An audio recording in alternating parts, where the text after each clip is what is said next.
ओम ज्ञानतिमिरान्धस्य ज्ञानञ्जनशलाकया चक्षुरुन्मिलितं तस्मै श्रीगुरुवे नमः। श्रीचैतन्यमनोभीष्टं स्थापितं येन भूतले स्वयं रूपकदा मह्यं ददाति स्वपदान्तिकं वन्देऽहं श्रीगुरुः श्रीभूतपदकमलं श्रीगुरून् वैष्णवाचं श्रीरूपं साग्रजातं सगणरघुनाथान्वितं तं सजीवं साद्वैतं सावधूतं परिजनसहितं कृष्णचैतन्यदेवं श्रीराधाकृष्णपादान् सगणललिता श्रीविशाखान्वितांश्च नारायणं नमस्कृत्यं नरं चैव नरोत्तमं देवीं सरस्वतीं व्यासं ततो जयमुदीरयेत्।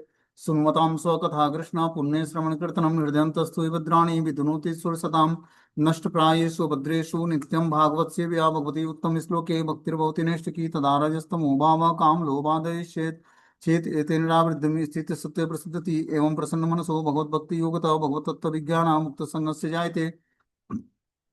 विद्यन्ते हृदय ग्रंथि छिद्यन्ते सर्वसंशयं क्षीयन्ते चास्य कर्माणि दृष्ट्वा एवात्मनीश्वरे।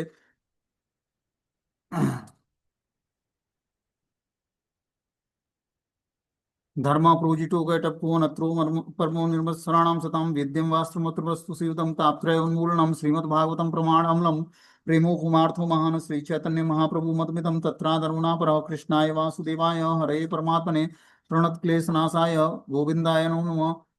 आराध्यो भगवान ब्रजेश तनयो तद्धाम वृंदावनम रम्या काचित उपासना ब्रजवधु वर्गेण या कल्पिता श्रीमद्भागवतम प्रमाण अमलम प्रेमोपमार्थो महान श्री चैतन्य महाप्रभु मदमिदम तत्रादरुणा पर कृष्णाय वासुदेवाय हरे परमात्मने प्रणतक्लेशनाशाय गोविंदाय नमो नमः। हे कृष्ण करुणा सिंधु दीनबंधु जगत्पतये गोपेश गोपिका कांत राधा कांत नमस्तुते तप्त कांचन गौरांगे श्री राधे वृंदावनेश्वरी वृषभानुसुते देवी प्रणमामि हरिप्रिये वाञ्छाकल्पतरुभ्यश्च कृपा सिन्धुभ्येव च पतितानां पावनेभ्यो वैष्णवेभ्यो नमो नमः। जय श्री कृष्ण चैतन्य प्रभु नित्यानंद श्री अद्वैत गदाधर श्रीवासादि श्री गौर भक्तवृंद। हरे कृष्ण कृष्ण कृष्ण हरे हरे, हरे राम राम राम हरे हरे। इसमें आज हम लोग को श्रीमद् भागवतम का स्कंद संख्या 3 अध्याय संख्या 4 और श्लोक संख्या जो है 27 नंबर पढ़ना है। बोलते हैं श्री सुक उवाच इति सह सह विदुरेण विश्वमूर्ति गुण कथया सुधया प्लावितो रुतापम क्षणमिमं पुलिने यमस्व सुतसाम समुसितम ओप गर्वी निशा ततो अगताम। श्रील सुखदेव गोस्वामी ने कहा कि हे राजन, इस तरह यमुना नदी के तट पर विदुर से दिव्य नाम यश गुण इत्यादि की चर्चा करने के बाद उद्धव अत्यधिक शोक से अभिभूत हो गए। उन्होंने सारी रात एक क्षण की तरह बिता दी, तत्पश्चात वे वहां से चले गए। तो इस तरह से बता रहे हैं कि जो है यमुना नदी के तट पर जो है विदुर को उद्धव जी ने भगवान के नाम रूप गुण लीलाओं की चर्चा के बारे में चर्चा की थी। और भगवान से वियोग के कारण उनको शोक हुआ और शोक से अभिभूत होकर पूरी रात को एक क्षण में ही बिता दिया कृष्ण कथा कहते कहते। और इस प्रकार वो वहां से फिर चले जाते हैं।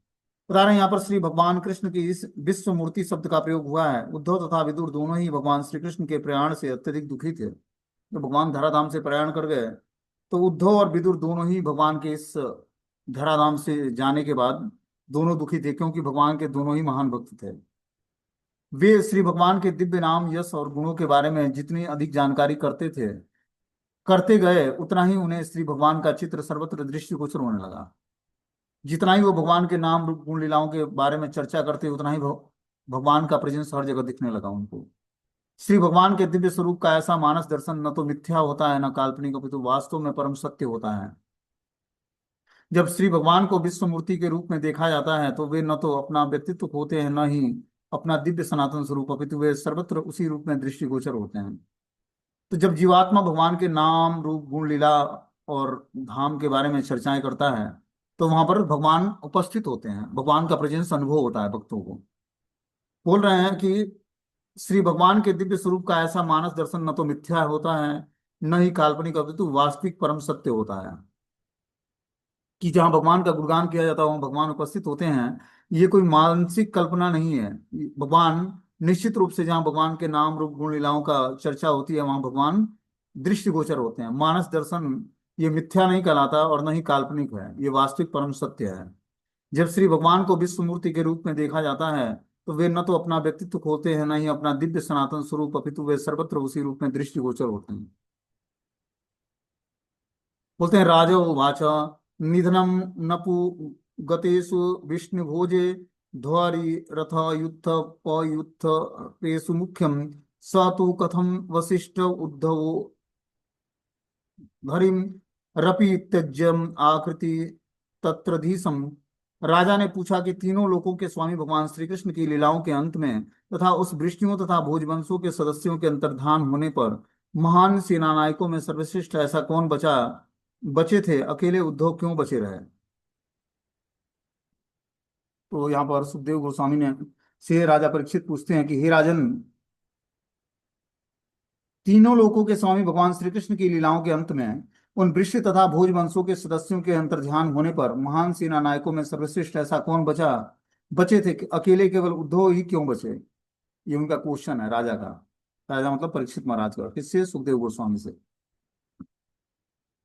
श्रील जीव गोस्वामी के अनुसार निधनम का अर्थ है श्री भगवान का दिव्य धाम, नी का अर्थ है सर्वोच्च और धनम का अर्थ है ऐश्वर्य। चूंकि श्री भगवान का धाम दिव्य ऐश्वर्य की सर्वोच्च अभिव्यक्ति है, अतः उनके धाम का निधनम कहा जाता है। व्याकरणीय स्पष्टीकरण के अतिरिक्त निधनम शब्द असली उद्देश्य यह सूचित करता है कि वृष्टि तथा भोजवंश के सारे सदस्य श्री भगवान के प्रत्यक्ष संगी थे और श्री भगवान की लीलाओं की समाप्ति पर उन संगियों को दिव्य धाम में उनके अपने अपने पदों पर भेज दिया गया। बताना कि यहाँ पर भगवान के धाम को निधनम कहा गया है। नी का अर्थ होता है सर्वोत्तम और धनम का अर्थ है ऐश्वर्य। जहां पर सर्वोत्तम ऐश्वर्य है उसी को निधनम कहा जाता है, और भगवान का दिव्य धाम सर्वोत्तम ऐश्वर्य से परिपूर्ण है, इसलिए धाम को निधनम कहा बोला बोला गया है यहाँ पर। बोलते हैं व्याकरणीय स्पष्टीकरण के अतिरिक्त निधनम शब्द का असली उद्देश्य यह सूचित करता है कि वृक्ष तथा भोजवंश के सारे सदस्य श्री भगवान के प्रत्यक्ष संगी थे और श्री भगवान की लीलाओं की समाप्ति पर उन संगियों को दिव्य धाम में उनके अपने अपने पदों पर भेज दिया गया। तो जो भगवान के नित्य संगी थे, जो भगवान की लीलाओं की समाप्ति पर उन संगियों को, जो वृष्टिवंशी और भोजवंशी थे, इनको संगियों को दिव्य धाम में अपने अपने पदों पर भेज दिया गया भगवान के द्वारा। शिला विश्वनाथ चक्रवर्ती ठाकुर ने आकृतम शब्द का अर्थ लीलाओं के रूप में किया है। आ का अर्थ है पूर्ण और कृतम का अर्थ है दिव्य लीलाएं हैं। क्योंकि श्री भगवान अपने दिव्य शरीर से अभिन्न है, अतः उनके शरीर के बदलने या त्यागने का प्रश्न ही नहीं है। भौतिक जगत के रीति रिवाजों और नियमों के अनुसार कर्म करते हुए ऐसा प्रतीत होता है कि श्री भगवान जन्म धारण या देह त्याग करते हैं, किंतु श्री भगवान के शुद्ध भक्त वास्तविकता से सुपरिचित होते हैं। इसलिए श्रीमद् भागवतम में गंभीर अध्येताओं के लिए यह आवश्यक है कि श्रील जीव गोस्वामी तथा श्रील विश्वनाथ चक्रवर्ती ठाकुर जैसे महान आचार्यों की टीका टिप्पणियों का अनुसरण करें। अन्य लोग जो भगवत भक्त नहीं हैं, उनके लिए ऐसे आचार्यों को टीकाएं और व्याख्याएं व्याकरणीय वाग्जाल प्रतीत होता है, किंतु गुरु शिष्य परंपरा का अनुसरण करने वाले अध्येताओं के लिए महान आचार्यों की व्याख्या अत्यंत उपयुक्त है। तो बता रहे हैं कि यहाँ पर जो विश्वनाथ चक्रवर्ती ठाकुर हैं, जिन्होंने श्रीमद् भागवतम पर टीकाएं लिखी हैं, बोलते हैं वो अप्राकृतिक शब्द का अर्थ लीलाओं के रूप में किया है कि आ का अर्थ है पूर्ण और कृत्रिम का अर्थ है दिव्य लीलाएं हैं। क्योंकि श्री भगवान अपने दिव्य शरीर से अभिन्न है, अतः उनके शरीर में बदलने या त्यागने का प्रश्न ही नहीं उठता है। भगवान का शरीर जो है दिव्य शरीर है, अतः उनके शरीर में कोई बदलाव नहीं होता है, या भगवान अपना शरीर त्यागते नहीं है, क्योंकि वो पंचभूतों से बना हुआ शरीर भगवान का नहीं है। भगवान का शरीर सच्चिदानंद विग्रह है, उसको त्यागने का कोई मतलब ही नहीं। भौतिक जगत के रीति रिवाजों और नियमों के अनुसार कर्म करने हेतु ऐसा प्रतीत होता है कि श्री भगवान जन्म धारण करते हैं या देह त्याग करते हैं, किंतु श्री भगवान के शुद्ध भक्त वास्तविकता से सुपरिचित होते हैं। जो भगवान के शुद्ध भक्त होते हैं वो वास्तविकता जानते हैं कि श्री भगवान कभी भी न तो जन्म धारण करते हैं न देह त्याग करते हैं। वो बस अवतार लेते हैं, कुछ लीलाएं संपन्न करते हैं, फिर यहाँ से अंतर्ध्यान हो जाते हैं, अपने नित्य लीलाओं में चले जाते हैं, नित्य धाम में चले जाते हैं। इसलिए श्रीमद् भागवतम के गंभीर अध्येताओं के लिए यह आवश्यक है कि वह श्रील जीव गोस्वामी और श्रील विश्वनाथ चक्रवर्ती ठाकुर जैसे महान आचार्यों की टीका टिप्पणियों का अनुसरण करें। अन्य लोग जो भगवत भक्त नहीं है, उनके लिए ऐसे आचार्यों की टीकाएं और व्याख्याएं बस बांग के जाल जैसे प्रतीत होते हैं। तो जो लोग भगवत भक्त नहीं है, भगवान का भजन नहीं करते, वो जो टीका टिप्पणियों का अनुसरण करते हैं, तो वो जो बस है व्याकरणीय वाग्य जाल है। लेकिन हमें क्या करना चाहिए, जो विश्वनाथ चक्रवर्ती और जीव गोस्वामी जैसे महान आचार्यों के द्वारा जो श्रीमद् भागवतम पर टीकाएं लिखी हैं, उसी टीकाओं को पढ़ना चाहिए, उसी से समझने का प्रयास करना चाहिए भगवान की लीलाओं को। किंतु गुरु शिष्य परंपरा का अनुसरण करने वाले अध्येताओं के लिए महान आचार्यों की व्याख्या अत्यंत उपयुक्त होती है। लेकिन जो गुरु शिष्य परंपरा में जो महान आचार्य हैं, उनकी व्याख्या सुनना बहुत ही आवश्यक है और उसी का अनुसरण हमें करना चाहिए। जो महान आचार्यों के द्वारा टीकाएं लिखी जाती हैं। बोलते हैं कि उपगेत गतेषु शब्द भी महत्वपूर्ण है। वृक्ष तथा भोजवंश के सारे सदस्य सीधे श्री भगवान के धाम पहुंच गए। अन्य भक्तगण भगवत धाम सीधे नहीं पहुंचे, किंतु श्री भगवान के शुद्ध संगियों को भौतिक जगत के किसी भी ग्रह में के ऐश्वर्य के प्रति कोई आकर्षण नहीं होता। कभी कभी जिज्ञासावश भगवत धाम पहुंचने वाले कुछ भक्तों का पृथ्वी के ऊपर से उच्चतर लोकों के लिए के ऐश्वर्य के प्रति कुछ आकर्षण होता है। अतः सिद्धि प्राप्त करते समय वे उन्हें देखने की इच्छा करते हैं, किंतु वृक्ष तथा भोज को सीधे ही वहां भेज दिया गया, क्योंकि उन्हें भौतिक लोकों के प्रति कोई आकर्षण नहीं था। तो भगवान के कुल में जो भोजवंशी और वृषवंशी थे, उनके अंदर कोई भौतिक लालसा न होने के कारण, कोई भौतिक आकर्षण न होने के कारण सीधा उनको कहाँ भेज दिया गया? भगवान के धाम भेज दिया गया। और वो भगवान के नित्य संगी थे, यहाँ भी और वहां भी, भगवान के नित्य धाम में भी। श्रील विश्वनाथ चक्रवर्ती ठाकुर यह सुझाव भी देते हैं कि अमरकोश नामक संस्कृत शब्दकोश के अनुसार आकुति का अर्थ है संकेत भी है। भगवान श्री कृष्ण ने अपने प्रयाण के पश्चात संकेत द्वारा उद्धव को बद्रिका आश्रम जाने का आदेश दिया, और शुद्ध भक्त होने के कारण उद्धव ने भगवत धाम वापस जाने की अपेक्षा अधिक श्रद्धा पूर्वक उस आदेश का पालन किया। तो बता रहे कि जब भगवान इस धराधाम से प्रयाण करने लगे तो उद्धव को आदेश दिया कि आप बद्रिका आश्रम जाकर वहां पर उनके वहां के नर नारायण ऋषि के भक्तों का संग करिए आप। शुद्ध भक्त होने के कारण उद्धव ने भगवत धाम वापस जाने की अपेक्षा अपनी श्रद्धा पूर्वक उस आदेश का पालन किया। भगवान के शुद्ध भक्त जो होते हैं, भगवान का आदेश पालन करने में उनको ज्यादा अच्छा लगता है, न कि भगवान के धाम जाना। तो भगवान ने उनको आदेश दिया कि आप क्या करिए? बद्रिका आश्रम जाकर और वहां पर जाकर श्रीमद् भागवतम का प्रचार करिए। किसको? नर नारायण ऋषि के भक्तों को। तो ये उद्धव ने स्वीकार किया, न कि भगवान के धाम जाना। उसको उद्धव जी ने भगवत धाम वापस जाने की अपेक्षा अधिक श्रद्धा पूर्वक उस आदेश का पालन किया। पृथ्वी के धरातल पर श्री भगवान के प्रयाण के बाद भी अकेले रह जाने का यही कारण था कि सभी लोग इस धराधाम को छोड़ गए, भगवान के साथ प्रयाण कर गए, लेकिन अकेले मात्र उद्धव ही इस धराधाम पर बचे हुए थे भगवान के आदेश का पालन करने।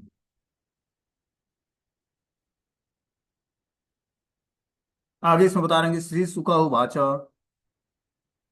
ब्रह्म शापापदेशेन कालेनामोघवांछितं सहृत्यं स्वकुलं स्फीतं त्वक्षम्य संदेहम अचिंतयत। श्री सुखदेव गोस्वामी ने उत्तर दिया कि हे प्रिय राजन, ब्राह्मण का शाप तो केवल एक बहाना था, किंतु वास्तविक तथ्य तो श्री भगवान की परम इच्छा थी। वे अपने असंख्य परिवार सदस्यों को भेज देने के बाद पृथ्वी के धरातल से अंतर्ध्यान हो जाना चाहते थे। उन्होंने अपने आप को इस तरह से सोचा। तो भगवान ने विष्णु कुल और जो है यादव कुल और विष्णु कुल के सदस्यों को भगवान ने ब्राह्मणों से श्राप दिलाया। तो भगवान की इच्छा थी, लेकिन ये गौड़ इच्छा थी। मुख्य इच्छा क्या थी? कि भगवान चाहते थे कि अपने पारिवारिक सदस्यों को इस धराधाम से अंतर्ध्यान कराकर अपने नित्य धाम में ले जाना, क्योंकि वो नित्य धाम से आए थे भगवान को इस धराधाम पर भगवान की लीलाओं में सहयोग करने के लिए। यही बात सुखदेव गोस्वामी बता रहे हैं कि हे प्रिय राजन, ब्राह्मण का शाप तो केवल एक बहाना था कि भगवान ने ब्राह्मणों को से श्राप दिलवाया। किसको? अपने यदुवंशियों को, कि यदुवंशियों का विनाश हो जाए।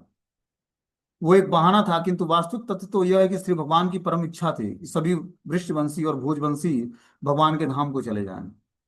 वे अपने असंख्य पारिवारिक सदस्यों को भेज देने के बाद पृथ्वी के धरातल से अंतर ध्यान होना होना चाहते थे। उन्होंने अपने आप इस तरह सोचा। भगवान चाहते थे कि मैं अपने सारे परिवार के सदस्यों को पहले पृथ्वी के धरातल से अंतर्ध्यान कर दूं, फिर मैं जाकर अंतर्ध्यान होऊंगा यहाँ से। उन्होंने अपने आप इस तरह सोचा। बता रहे हैं इस श्लोक में श्री कृष्ण द्वारा अपना शरीर त्याग करने के संबंध में तत्क्षणम शब्द अत्यंत महत्वपूर्ण है। चूंकि वे शाश्वत ज्ञान और आनंद के सनातन स्वरूप हैं, अतः उनका शरीर तथा आत्मा अभिन्न है। अतएव यह कैसे संभव हो सका कि वे अपना शरीर त्यागें और तब इस जगत की दृष्टि से ओझल हो जाएं। श्री भगवान के इस रहस्यमय तिरोधान के विषय में अभक्तों या मायावादियों के बीच अत्यधिक विवाद है, और कम बुद्धिमान वाले लोगों की शंकाओं को शिलाजीव गोस्वामी ने अपने कृष्ण संदर्भ में अत्यंत विस्तार से स्पष्ट किया है। बोलते हैं श्री कृष्ण का शरीर त्याग करने के संबंध में तत्क्षण शब्द अत्यंत महत्वपूर्ण है, इसी श्लोक में आया हुआ है। क्योंकि वे शाश्वत ज्ञान और आनंद के सनातन स्वरूप हैं। भगवान जो हैं सनातन ज्ञान और आनंद से पूर्ण है, और उनका शरीर और उनकी आत्मा में कोई अंतर नहीं है। ठीक है ना? भगवान का शरीर सच्चिदानंद शरीर है, और आत्मा में और शरीर में कोई अंतर नहीं। जैसे हम लोग की आत्मा भगवान का अंश है और शरीर पंचभूतों से बना हुआ है, लेकिन भगवान के शरीर में और आत्मा में कोई अंतर नहीं है। पूर्ण रूपेण आत्मा ही पूरे शरीर में व्याप्त है, और क्या है, सनातन है। और क्या है, सच्चिदानंद रूप है भगवान का शरीर, सच्चित आनंद से बना हुआ है। हम लोग जैसे पंचभूतों से नहीं बना कि कुछ देर बाद क्षीण हो जाएगा कुछ समय बाद, और रोज कुछ ना कुछ इसमें परिवर्तन होता है, लेकिन भगवान का शरीर ऐसा नहीं है। भगवान हमेशा आद्यम पुराण पुरुषम नव यौवनम च, हमेशा वो नव यौवन अवस्था में दिखते हैं भगवान, 16 वर्ष की अवस्था में। श्री भगवान के इस रहस्यमय तिरोधान के विषय में अभक्तों तथा मायावादियों के बीच में अत्यधिक विवाद है। कम बुद्धि वाले लोगों की शंकाओं को शिलाजीव गोस्वामी ने अपने कृष्ण संदर्भ में अत्यंत विस्तार से स्पष्ट किया है। तो एक कृष्ण संदर्भ नामक बुक्स लिखा है जीव गोस्वामी ने, उसमें कम बुद्धि वाले लोगों की शंकाओं को दूर किया है उस ग्रंथ के माध्यम से, कि भगवान श्री कृष्ण के तिरोधान के विषय में। क्योंकि अभक्तों तथा मायावादियों के बीच में अत्यंत विवाद है कि श्री कृष्ण का तिरोभाव कैसे हुआ। इस विवाद को दूर करने के लिए श्रील जीव गोस्वामी ने कृष्ण संदर्भ नामक बुक लिखा है। ब्रह्म संहिता के अनुसार श्री भगवान के अनेक स्वरूप हैं। उसमें कहा गया कि श्री भगवान के असंख्य रूप हैं, जब वो जीवों की दृष्टि के अंतर्गत प्रकट होते हैं, जैसा कि भगवान श्री कृष्ण वास्तव में प्रकट हुए, तो ये सारे स्वरूप उनमें मिल जाते हैं। इस अच्युत रूप के अतिरिक्त उनका विश्व रूप भी है, जिसे उन्होंने कुरुक्षेत्र के युद्ध स्थल में अर्जुन के समक्ष प्रकट किया। इस श्लोक में अस्फितम शब्द भी प्रयुक्त हुआ है, जो यह संकेत करता है कि उन्होंने अपने विराट स्वरूप का परित्याग किया और अपने आदि सनातन रूप का नहीं, क्योंकि उनके सच्चिदानंद स्वरूप के बदलने की कोई संभावना नहीं थी। श्री भगवान के भक्तगण इस सरल ज्ञान से तुरंत अवगत हो जाते हैं, किंतु जो अभक्त है, जो श्री भगवान की कोई भक्तिमय सेवा नहीं करते, वे या तो इस सरल तथ्य को समझते नहीं, या जानबूझकर श्री भगवान के दिव्य शरीर की नित्यता को झुठलाते हुए विवाद खड़ा करते हैं। यह उस दोष के कारण है जिससे अपूर्ण जीवों को ठगने की प्रवृत्ति होती है। तो जो अभक्त लोग हैं वो श्री भगवान के भक्ति में सेवा तो करते नहीं, और सरलता से इस तथ्य को समझना भी नहीं चाहते कि भगवान का दिव्य शरीर जो नित्यता को, जो नित्य है, उसको वो स्वीकार नहीं करते हैं।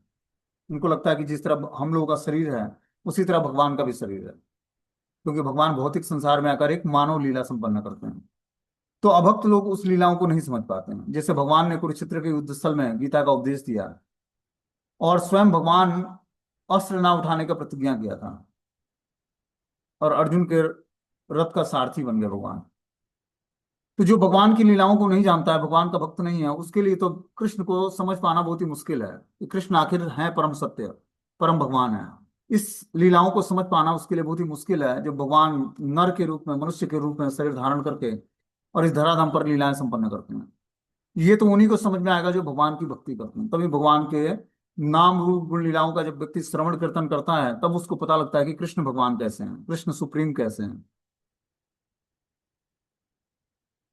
बोलते हैं अब व्यवहारिक अनुभव से आज तक यह देखा जाता है कि श्री भगवान के दिव्य स्वरूप की पूजा भक्तों द्वारा विभिन्न मंदिरों में की जाती है, और श्री भगवान के सारे भक्त इसे यथार्थ रूप में अनुभव करते हैं, किंतु मंदिर में अर्चा विग्रहों का स्वरूप श्री भगवान के स्वरूप से अभिन्न है। श्री भगवान की अंतरंग शक्ति के इस अचिंत्य कार्य का वर्णन श्रीमद् भगवद गीता में किया गया है। नाहम प्रकाश सर्वस्वम योग माया समावृतम। श्री भगवान को यह अधिकार है कि वे सबके समक्ष प्रकट न हों। पद्म पुराण में कहा गया कि अतः श्री कृष्ण नामादि न भवेद ग्राहम इंद्रियम। श्री भगवान का नाम और रूप भौतिक इंद्रियों द्वारा अनुभव नहीं किया जा सकता है, किंतु जब वे सांसारिक लोगों को दृष्टिगोचर होते हैं, तब वे विराट रूप धारण कर लेते हैं। यह उनके स्वरूप का एक अतिरिक्त भौतिक प्रदर्शन है। तो बता रहे हैं कि पद्म पुराण में एक आता है श्लोक की, अतः श्री कृष्ण नामादि न भवेद ग्राहम इंद्रियम। श्री भगवान का नाम और रूप भौतिक इंद्रियों द्वारा अनुभव नहीं किया जा सकता है। भगवान के नाम और रूप को अनुभव करना है तो हमें दिव्य इंद्रियां विकसित करनी पड़ेगी। दिव्य इंद्रियां कैसे होंगी? जब हम अपनी इंद्रियों को भगवान की दिव्य सेवा में लगाएंगे, तब इंद्रियों के अंदर धीरे धीरे दिव्यता आएगी, और दिव्य इंद्रियों से ही हम भगवान दिव्य पुरुष परम पुरुष को समझ सकते हैं। अपने भौतिक चर्म चक्षुओं से न तो दर्शन कर सकते हैं, न भौतिक बुद्धि से समझ सकते हैं। हमें क्या करना पड़ेगा? दिव्य बुद्धि डेवलप करनी पड़ेगी। दिव्यता तभी आएगी जब हम हर एक इंद्रियों को भगवान की सेवा में लगाएंगे। बुद्धि और मन को एकाग्र करके हर इंद्रियों को भगवान की दिव्य सेवा में लगाकर और सारी इंद्रियों को शुद्ध करके ही हम भगवान को जान पाएंगे तत्व से। इसी तरह जब श्री भगवान अपना विराट रूप त्यागते हैं, तब उनका सनातन रूप बदलता नहीं, यद्यपि उनमें उनके असंख्य रूपों में किसी एक में कोई अंतर नहीं होता है। 5वें स्कंद में यह देखने को मिलता है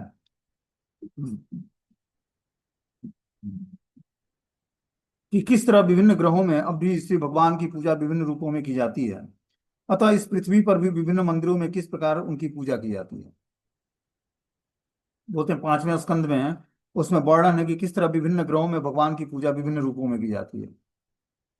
कहीं भगवान के नरसिंह रूप की पूजा होती है, कहीं वराह रूप की होती है, कहीं मत्स्य रूप की होती है, कहीं कुर्म रूप की होती है, कहीं राम और कृष्ण की पूजा होती है। तो इस तरह से अलग अलग लोकों में अलग अलग भगवान के स्वरूपों की पूजा होती है। शिला जीव गोस्वामी और शिला विश्वनाथ चक्रवर्ती ठाकुर ने अपनी टीकाओं में वैदिक साहित्य के विभिन्न प्रमाणिक संस्कारों के उदाहरण देते हुए श्री भगवान के तिरोभावों की इस घटना का विस्तृत व्याख्या किया है। इस ग्रंथ की आकार वृद्धि के वजह से बोलते हैं, जो शिला जीव गोस्वामी और शिला विश्वनाथ चक्रवर्ती ठाकुर ने अपनी टीकाओं में के वैदिक साहित्य में प्रमाणिक संस्कारों के उदाहरण देते हुए श्री भगवान के तिरोधान का बहुत ही विस्तृत वर्णन किया है। होते हैं, श्रीमद् भगवत गीता में विवेचित है कि जैसा कि ऊपर उदाहरण दिया गया है, श्री भगवान को अधिकार है कि वे हर एक के समक्ष प्रकट न हो। वे उन अभक्तों की दृष्टि से अपने आप को सदैव दूर रखते हैं जो प्रेम तथा भक्ति से विहीन है। इस तरह उन्हें अपने से अधिकाधिक दूर करते जाते हैं। श्री भगवान ब्रह्मा के अनुरोध पर प्रकट होते हैं क्योंकि उन्होंने क्षीरोदशाई विष्णु के समक्ष प्रार्थना की थी। अतः जब श्री भगवान प्रकट हुए तो विष्णु के सारे रूप उन्हीं में मिल गए, और जब उद्देश्य पूरा हो गया तो वे यथा समय उनसे विलग हो गए। आगे इसमें बता रहे कि असमालोक दुप दुपरते मयि ज्ञानम मदाश्रयम अहर्त्य उद्धव एवाद्यम संप्रत्या मवतांबरम। अब मैं इस लौकिक जगत की दृष्टि से ओझल हो जाऊंगा और मैं समझता हूँ कि मेरे भक्तों में अग्रणी है उद्धव ही एकमात्र ऐसा है जिसे मेरे विषय का ज्ञान प्रत्यक्ष रूप से सौंपा जा सकता है। तो भगवान के जितने भी जन थे, जब भगवान धराधाम छोड़कर जाने लगे कृष्ण यहाँ से, तो उद्धव को ही बस आदेश दिया कि आप जाकर जो है बद्रिक आश्रम में नर नारायण के ऋषियों का के भक्तों का संग करिए, आप उनको श्रीमद् भागवतम का ज्ञान प्रदान करिए। क्योंकि भगवान ने जो चतुर्श्लोकी ज्ञान श्रीमद् भागवतम का ब्रह्मा जी को दिया था, वही ज्ञान उद्धव को भी दिया, और उद्धव ने फिर जाकर नर नारायण ऋषि के भक्तों को वो ज्ञान प्रदान किया। बोलते हैं, अब मैं इस लौकिक जगत की दृष्टि से ओझल हो जाऊंगा। भगवान ने बोला उद्धव से कि मैं जो ये लौकिक जगत है, यहाँ सबकी दृष्टि से ओझल हो जाऊंगा, और मैं समझता हूँ कि मेरे भक्तों में जो अग्रणी उद्धव है वही एकमात्र ऐसा है जिसे मेरे विषय का ज्ञान प्रत्यक्ष रूप से सौंपा जा सकता है। भगवान ने उद्धव को ही अपना जो दिव्य ज्ञान था, उस प्रत्यक्ष ज्ञान को उद्धव को सौंप दिया कि उद्धव इस ज्ञान को प्रचारित करेगा और हमारे नाम रूप गुण लीलाओं का प्रचार करके सबको भक्त बनाएगा। बोलते हैं, इस श्लोक में ज्ञानम मदाश्रयम महत्वपूर्ण है। दिव्य ज्ञान के तीन विभाग होते हैं: निर्विशेष ब्रह्म का ज्ञान, सर्वव्यापक परमात्मा का ज्ञान और भगवान के व्यक्तित्व का ज्ञान। तो परम सत्य के ज्ञान को हम लोग तीन कैटेगरी में समझ सकते हैं, ठीक है ना। पहला है ब्रह्म का ज्ञान, दूसरा है परमात्मा का ज्ञान और तीसरा है भगवान का ज्ञान। तो जो ब्रह्म का ज्ञान प्राप्त करता है या ब्रह्म तक पहुंचना चाहता है, तो ब्रह्म ज्योति मतलब भगवान से के शरीर से निकला हुआ तेज होता है, वो ब्रह्म ज्योति कहलाता है। उसमें व्यक्ति जाकर समाहित हो जाता है जब वो की पर ध्यान करता है या ब्रह्म की आराधना करता है या उनको जानना चाहता है। उसका डेस्टिनेशन क्या होता है? ब्रह्म ज्योति, जो भगवान के शरीर से निकला हुआ तेज है। दूसरा व्यक्ति परमात्मा का ध्यान करता है कि हृदय में बैठे परमात्मा है, वो हमारे भगवान है, उन्हीं को वो इष्ट आराध्य मानता है। तो परमात्मा का ध्यान करके परमात्मा को प्राप्त कर लेता है जीवात्मा। उसका डेस्टिनेशन वो ब्रह्म को जान जाता है, परमात्मा को जान जाता है। लेकिन जो भगवान को जानने की इच्छा रखता है, भगवान की सेवा करता है प्रेम पूर्वक, उनको खिलाना सुलाना, उठाना बैठाना, भोग लगाना, आरती करना, नाम जप करना, कथा सुनना, तो ऐसा व्यक्ति धीरे धीरे ब्रह्म परमात्मा और भगवान तीनों का रियलाइजेशन कर लेता है। क्योंकि जब भगवान का रियलाइजेशन होता है तो भगवान परमात्मा रूप में हर जीवात्मा के अंदर भी होते हैं, और ब्रह्म के रूप में वो अपने शरीर से निकला हुआ तेज ही ब्रह्म ज्योति कहलाता है। तो जो जीवात्मा भगवान की भक्ति स्वीकार करता है, वो ब्रह्म परमात्मा और भगवान तीनों का, परम सत्य का तीनों रियलाइजेशन हो जाता है उसको। लेकिन जो परमात्मा की आराधना करता है, परमात्मा का ध्यान करता है, उसको भगवान का रियलाइजेशन नहीं होगा। इसीलिए सबसे सुपीरियर क्या है? भक्ति योग का पालन करना। भक्ति योग का पालन करके जीवात्मा भगवान को तत्व से जान जाता है, और ये विधि आसान भी है। जब हम भक्ति करते हैं तो भगवान को बहुत ही आसानी से जान पाते हैं, ठीक है ना। भगवान के नाम रूप गुण लीलाओं को सुनकर हमारे अंदर भगवान से मिलने की, प्रेम करने की चाहत उत्पन्न होती है। क्योंकि जिस व्यक्ति वस्तु स्थान के प्रति हम इच्छाएं रखते हैं, चाहत रखते हैं, उसके बारे में जब हम ग्लोरिफिकेशन सुनते हैं तो हमारे अंदर और प्रगाढ़ इच्छा जागृत होती है उससे मिलने की, या उसके नाम रूप गुण लीलाओं का ध्यान करने की या सुनने की। जैसे हमने कई बार रुक्मिणी माता का एग्जाम्पल दिया है। रुक्मिणी मैया भगवान कृष्ण को देखा नहीं था विवाह से पहले, लेकिन एक ब्राह्मण द्वारका से आता और रोज भगवान श्री कृष्ण के चरित्र और रूप और गुण लीलाओं का वर्णन करता द्वारका में, द्वारका से आकर और रुक्मिणी मैया के राज्य में। और रुक्मिणी माता भगवान श्री कृष्ण के चरित्र को सुनती और धीरे धीरे उनको प्रेम हो जाता है भगवान श्री कृष्ण से। ठीक है ना। फिर वो विवाह करना चाहती है कि मैं और जो पति रूप में किसी को स्वीकार करूंगी तो बस श्री कृष्ण को ही, क्योंकि वही मेरे पति बनने योग्य हैं। और इस प्रकार उस ब्राह्मण से रुक्मिणी मैया ने प्रेम पत्र भेजा भगवान के कृष्ण के पास कि आइए आप हमें हरण करके ले जाइए। तो इस तरह से जब हम भगवान के चरित्र को सुनते हैं तो धीरे धीरे भगवान से हमें प्रेम प्राप्त होता है, प्रेम हो जाता है। भौतिक संसार में भी हम देखते हो किसी को क्रिकेटरों से प्रेम होता है, किसी को मूवीज के हीरो से प्रेम होता है। क्यों? क्योंकि वो ग्लोरिफिकेशन सुनता है उसका, कि बहुत ही अच्छी बैटिंग करता है, बहुत अच्छी बॉलिंग करता है, या बहुत ही अच्छी अच्छा जो है मूवी वो करता है, डेवलप करता है। तो धीरे धीरे उसके गुणों को सुनकर उससे उसको प्रेम हो जाता है। वो उसको अपना वो क्या मानने लगता है, उसको अपना आइडियल मानने लगता है। इसी तरह जब हम बार बार भगवान श्री कृष्ण के चरित्र को, राधा रानी के चरित्र को सुनेंगे तो हमारे आइडियल राधा कृष्ण हो पाएंगे। इसीलिए सुनना बहुत ही आवश्यक है। जब हम भगवान के नाम रूप गुण लीलाओं के चरित्र को सुनते हैं तो धीरे धीरे भगवान से प्रेम प्रकट होता है, और तब जाकर हमारा नाम जप होता है। बिना कथा सुने हुए हम नाम जप नहीं कर सकते हैं, क्योंकि नाम जप करने की जो क्वालिटी है वो हम जब श्रवण करेंगे सफिशिएंट मात्रा में तभी हमारा नाम जप अच्छे से हो पाएगा। ठीक है ना। और वास्तविक सेवा क्या है कि भगवान के नाम रूप गुण लीलाओं के प्रति हमारा आकर्षण उत्पन्न हो जाए। आगे इसमें बता रहे हैं कि जो है इस श्लोक में ज्ञानम मदाश्रयम महत्वपूर्ण है। तीन दिव्य ज्ञान के तीन विभाग हैं: निर्विशेष ब्रह्म का ज्ञान, सर्वव्यापक परमात्मा का ज्ञान और श्री भगवान के व्यक्तित्व का ज्ञान। इन तीनों में से श्री भगवान के व्यक्तित्व के दिव्य ज्ञान का विशेष महत्व है। और यह भगवत तत्व विज्ञान अर्थात परमेश्वर के विषय में विशेष ज्ञान कहलाता है। यह विशिष्ट ज्ञान शुद्ध भक्ति में सेवा द्वारा प्राप्त किया जा सकता है, अन्य किसी साधन द्वारा नहीं। इसकी पुष्टि श्रीमद् भगवत गीता में हुई है कि भक्त्या माम अभिजानाति यावन यचास्मि तत्वतः। एकमात्र भक्ति में सेवा में लगे हुए व्यक्ति ही श्री भगवान के दिव्य स्थिति को ठीक से जान पाते हैं। उद्धव उस काल के भक्तों में सर्वश्रेष्ठ माने जाते हैं, अतएव भगवत कृपा से उन्हें सीधे उपदेश दिया गया, जिससे इस जगत के दृश्य से श्री भगवान के ओझल हो जाने के बाद लोग उद्धव के ज्ञान का लाभ उठा सकें। उद्धव को बद्रिकाश्रम जाने हेतु, जहाँ श्री भगवान नर नारायण अर्चा विग्रहों के रूप में स्थित हैं, सलाह दिए जाने के कारणों में से एक कारण है कि जो मनुष्य आध्यात्मिक रूप से उन्नत है वह मंदिर के अर्चा विग्रहों के प्रत्यक्ष प्रेरणा प्राप्त कर सकता है। इस तरह भगवत भक्त सदैव दिव्य ज्ञान में भगवत कृपा से उल्लिखित प्रगति करने हेतु श्री भगवान की के मान्य प्राप्त मंदिरों की शरण ग्रहण करते हैं। तो यहाँ बता रहा है कि जो है जो मनुष्य आध्यात्मिक रूप से उन्नत है वह मंदिर में अर्चा विग्रहों के प्रत्यक्ष प्रेरणा प्राप्त कर सकता है। कि वो जो मंदिर में अर्चा विग्रह स्थापित होते हैं, उनको ये वो यथारूप भगवान की तरह उनकी आराधना पूजा और सब कुछ करता है, उनसे प्रेयर अर्पण करता है। मतलब अर्चा विग्रहों में और भगवान में कोई अंतर नहीं समझता है। इस तरह भगवत भक्त सदैव दिव्य ज्ञान में भगवत कृपा से उल्लिखित प्रगति करने हेतु श्री भगवान के मान्यता प्राप्त मंदिरों में शरण ग्रहण करता है। मान्यता प्राप्त मंदिरों का क्या मतलब है?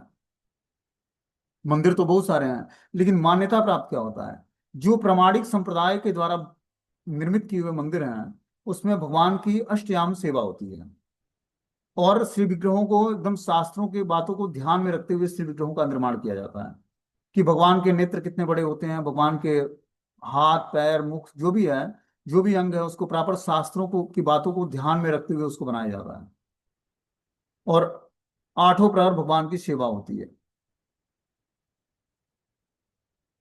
तो इस तरह से जो विग्रहों की पूजा होती है शास्त्रों की बातों को ध्यान में रखते हुए, उस अर्चा विग्रहों की जो जो मान्यता है वो प्रमाणिक है, क्योंकि वो प्रमाणिक शास्त्रों पर आधारित श्री विग्रहों की सेवा होती है।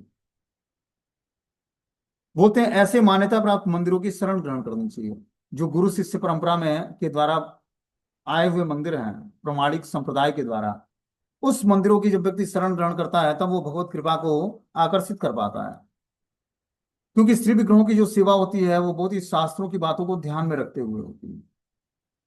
हमें घर में भी श्री विग्रहों को रखना चाहिए। तो उसको जो आचार्यों का मूड है श्री विग्रहों की सेवा करने का, या मंदिर का जो स्टैंडर्ड है, उसको फॉलो करना चाहिए, खासकर पवित्रता और पंक्चुअलिटी का, कि हम श्री विग्रहों की सेवा को बड़े ही ध्यान पूर्वक करें, पवित्रता के साथ और पंक्चुअलिटी के साथ।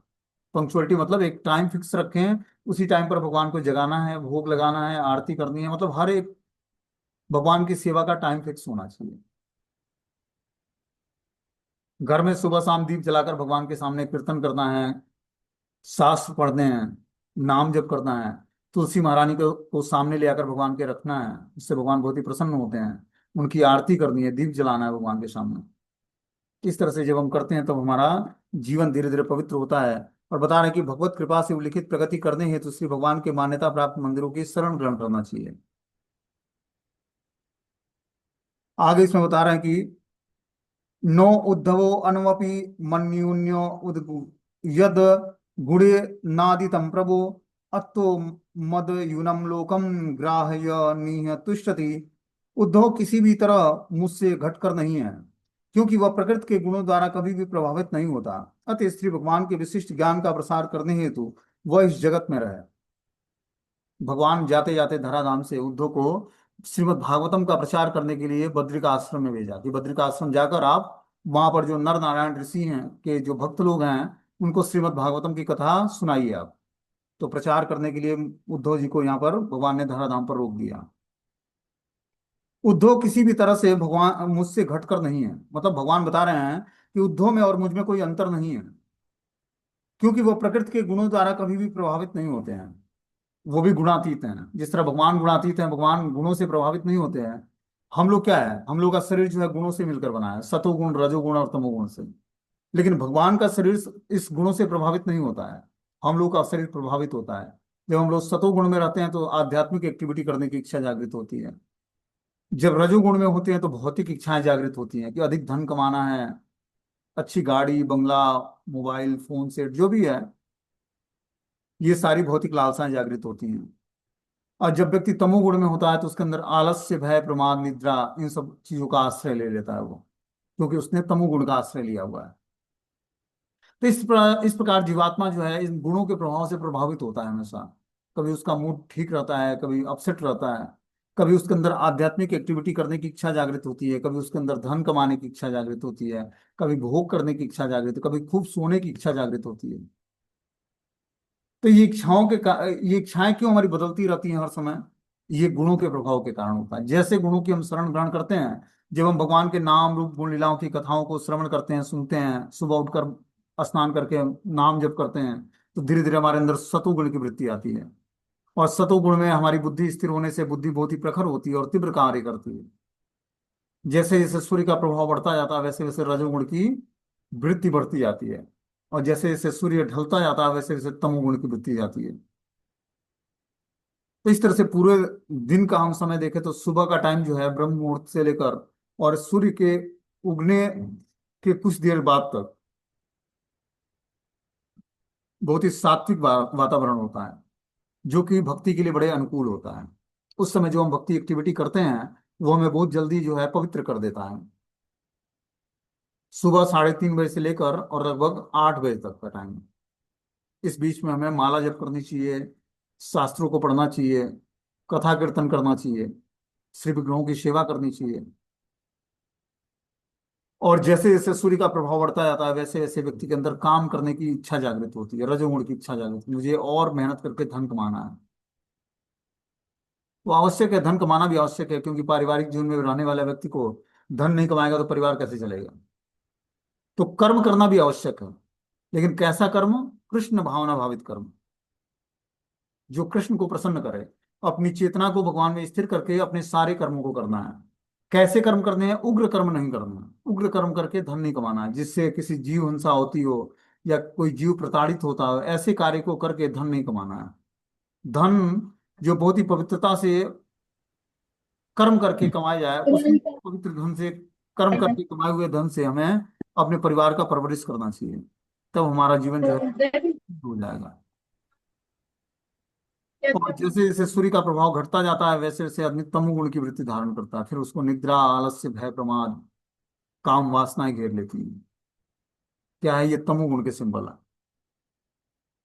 तो इस प्रकार हमें क्या करना चाहिए, धीरे धीरे अपने को सतोगुण की वृत्ति धारण करने के लिए हमें सुबह उठने का प्रयास करना चाहिए। सुबह उठकर आध्यात्मिक एक्टिविटी करेंगे तो हमारी चेतना धीरे धीरे बहुत जल्दी पवित्र हो जाएगी, और हम भगवान की भक्ति करने के लिए हमारे अंदर अनुकूलता आएगी। बोलते हैं श्री भगवान का प्रतिनिधि बनने हेतु जिस विशिष्ट योग्यता की आवश्यकता होती है वह प्रकृति के गुणों से अप्रभावित रहना है। भौतिक जगत में मनुष्य की सर्वोच्च योग्यता ब्राह्मण बनना है, किंतु चूंकि ब्राह्मण सतोगुणी होता है, अतः ब्राह्मण होना ही श्री भगवान के प्रतिनिधि बनने हेतु पर्याप्त नहीं है। मनुष्य को सत्य गुण को भी लांग कर शुद्ध सत्व की स्थिति में आना पड़ता है, जो प्रकृति के किसी भी गुण से प्रभावित नहीं होता है। दिव्य योग्यता की यह अवस्था शुद्ध सत्व या वसुदेव पद कहलाता है। इस अवस्था में इस विज्ञान की अनुभूति की जाती है। जिस तरह श्री भगवान भौतिक प्रकृति के गुणों से प्रभावित नहीं होते, उसी तरह श्री भगवान का शुद्ध भक्त भी प्रकृति के गुणों से प्रभावित नहीं होता है। तो बता रहे हैं कि हमें तीन गुणों से भी प्रभावित नहीं होना है, तीन गुणों से ऊपर उठकर शुद्ध सत्व के प्लेटफॉर्म पर अपनी चेतना को स्थित करना है, जो वसुदेव पद कहलाता है। जिस स्थिति को वसुदेव जी ने प्राप्त किया था, जो कि कृष्ण के पिता हैं, वो स्थिति प्राप्त करके ही जीवात्मा भगवान को जान पाता है। जब वसुदेव पद की प्राप्ति होती है, जब वो तीनों गुणों से अपने को ऊपर उठा लेता है, बोलते हैं कि भौतिक जगत में मनुष्य की सर्वोच्च योग्यता ब्राह्मण बनना है, कि क्योंकि ब्राह्मण जो है सतोगुण का प्रतिनिधित्व करता है। लेकिन मनुष्य को सतोगुण को भी लांघकर शुद्ध सत्व की स्थिति में आना पड़ता है, जो प्रकृति के किसी भी गुण से प्रभावित न हो। क्योंकि सतोगुण में भी व्यक्ति को अंदर जो है कुछ भौतिक इच्छाएं बनी रहती हैं, कि पूजा, लाभ, मान, प्रतिष्ठा की इच्छा। तो सतोगुण की वृत्ति से जब व्यक्ति ऊपर उठकर शुद्ध सत्व के प्लेटफॉर्म पर अपनी चेतना को स्थिर करेगा, तब जाकर उसको वसुदेव पद प्राप्त होगा, और वह इस विज्ञान मतलब भगवत साक्षात्कार के विज्ञान में वो अनुभूतियां करेगा। जिस तरह श्री भगवान भौतिक प्रकृति के गुणों से प्रभावित नहीं होते हैं, उसी तरह श्री भगवान का शुद्ध भक्त भी प्रकृति के गुणों से कभी प्रभावित नहीं होता है। जो व्यक्ति इस दिव्य योग्यता को प्राप्त कर लेता है वह जीवन मुक्त कहलाता है। यदि वो ऊपरी तौर से भौतिक अवस्था में रहता प्रतीत होता है, यह मुक्ति उसे प्राप्त होती है जो श्री भगवान की दिव्य प्रेममयी सेवा में निरंतर लगा रहता है। जो कोई भी अपने कार्य, मन, वाणी से एकमात्र श्री कृष्ण की दिव्य प्रेममयी सेवा के लिए जीता है, वह निश्चित ही मुक्त आत्मा कहलाता है। भले ही वह इस जगत की भौतिक अवस्था में रहता रहता प्रतीत हो। उद्धव ऐसे ही दिव्य पद को प्राप्त थे, इसलिए उन्हें इस जगत की दृष्टि से श्री भगवान की शारीरिक अनुपस्थिति में श्री भगवान का वास्तविक प्रतिनिधि चुना गया। ऐसा भगवत भक्त भौतिक शक्ति, बुद्धि और वैराग्य से कभी भी प्रभावित नहीं होता। श्री भगवान का ऐसा भक्त भौतिक प्रकृति के समस्त आघातों को सह सकता है, और इसलिए वह गोस्वामी कहलाता है। ऐसे गोस्वामी ही श्री भगवान की दिव्य प्रेममय संबंधों के रहस्यों में प्रवेश पा सकते हैं।